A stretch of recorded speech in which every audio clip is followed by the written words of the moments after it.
अस्सलामुअलैकुम व्यूवर्स, कैसे हैं आप सब। उम्मीद करती हूँ कि आप साथ खैरियत के अपने अपने घरों में अपनी फैमिली के साथ खुश व आबाद होंगे। दुआ है पाक परवरदिगार से कि वो हमें हासदों के हसद से अपनी पनाह अता फरमाए, आमीन। बस आज मैं आपके लिए कच्चे आलू की एक बहुत ही ज़बरदस्त सी रेसिपी लेकर आई हूँ। इस रेसिपी को बनाने के बाद यकीन करें आप हर किस्म के गोश्त के कबाब भी भूल जाएंगे।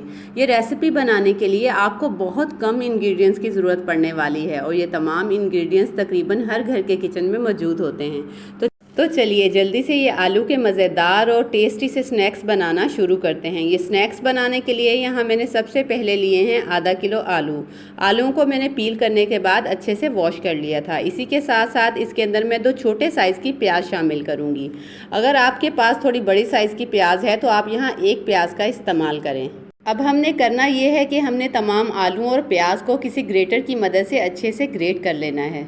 जब तक मैं यहाँ आलू ग्रेट करती हूँ, अगर आप मेरे चैनल पर नए हैं और आपने अभी तक मेरे चैनल को सब्सक्राइब नहीं किया तो आप जल्दी से जाके मेरे चैनल को सब्सक्राइब कर लें और नीचे बने हुए बेल आइकन को प्रेस करना मत भूलिएगा ताकि आपको मेरी आने वाली हर नई वीडियो का नोटिफिकेशन मिलता रहे।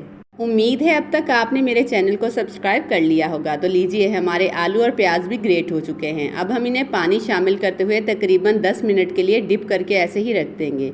10 मिनट तक डिप करने के बाद अब हमने इन्हें अच्छे से कर लेना है वॉश, ताकि इसके अंदर आलू का जितना भी स्टार्च हो सब निकल जाए।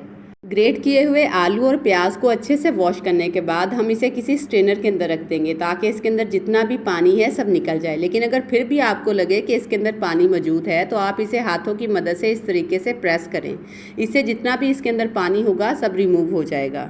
अगर आप भी एक डिफरेंट से स्नैक्स बनाना चाहते हैं तो आपने भी इस स्टेप को लाजमी फॉलो करना है, क्योंकि इससे हमारे जो स्नैक्स हैं वो बहुत ही मज़े के बनकर तैयार होंगे।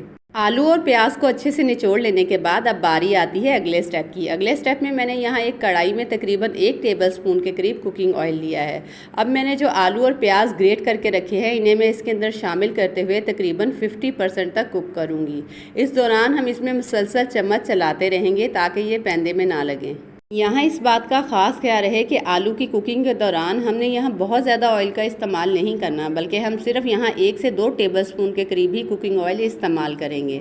आलू और प्याज को तकरीबन 50% तक कुक करने के बाद जब आलूओं का पानी बिल्कुल खुश्क हो जाएगा तो अब हम इन्हें चूल्हे से उतारते हुए इसके अंदर कुछ मज़ीद इंग्रेडिएंट्स शामिल करेंगे, जिसमें तकरीबन 4 टेबलस्पून के करीब cornflour, half tea spoon chicken powder, 1 teaspoon के करीब नमक और थोड़ी सी क्रश की हुई काली मिर्चें शामिल है। आप यहाँ नमक और काली मिर्च का इस्तेमाल अपने टेस्ट के मुताबिक कम या ज़्यादा कर सकते हैं।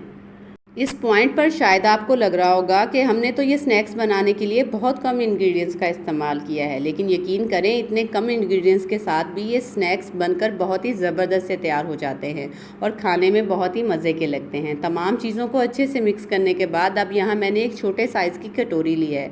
आप यहाँ जितने साइज़ के स्नैक्स बनाना चाहते हैं उसी हिसाब से कटोरी का इंतखाब कर सकते हैं। अब हम इस तैयार किए हुए मिक्सचर को अच्छे से इसके अंदर प्रेस करते हुए फिल कर लेंगे ताकि इसकी अच्छी सी बाइंडिंग हो सके। आप चाहें तो आप ये काम हाथों की मदद से भी कर सकते हैं, लेकिन कटोरी से करने का ये फ़ायदा है कि इन स्नैक्स की बाइंडिंग बहुत अच्छी हो जाती है और तमाम स्नैक्स एक ही साइज़ के बनकर तैयार होते हैं। इसी तरीके से हम सारे स्नैक्स को बनाकर रेडी कर लेंगे। स्नैक्स बनाने के बाद अब बारी आती है इन्हें फ्राई करने की। तो इन्हें फ्राई करने के लिए यहाँ मैंने फ्राई पैन में कुकिंग ऑयल लिया है। आप चाहें तो आप यहाँ इन स्नैक्स को डीप फ्राई भी कर सकते हैं। जैसे ही ऑयल हल्का सा गर्म होगा तो हम इन स्नैक्स को इसके अंदर डालते हुए लो टू मीडियम फ्लेम पर इन्हें फ्राई करेंगे। ऑयल को यहाँ आपने बहुत ज़्यादा गर्म नहीं करना, क्योंकि अगर ऑयल बहुत ज़्यादा गर्म होगा तो इनके ऊपर फ़ौरन से कलर आ जाएगा और आलू अंदर से कच्चे रह जाएंगे।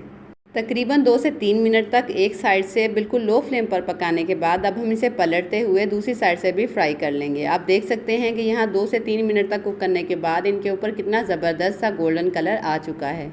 दोनों तरफ से स्नैक्स को फ्राई करने के बाद तो लीजिए, हमारे ये आज के टेस्टी से आलू के स्नैक्स बिल्कुल रेडी हैं। उम्मीद है आपको मेरी ये आज की सिंपल से आलू के स्नैक्स की रेसिपी पसंद आई होगी।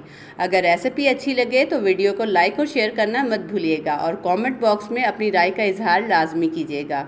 इसी के साथ मुझे अगली आने वाली नई रेसिपी तक के लिए इजाज़त दीजिए। टिल देन, अल्लाह हाफिज़।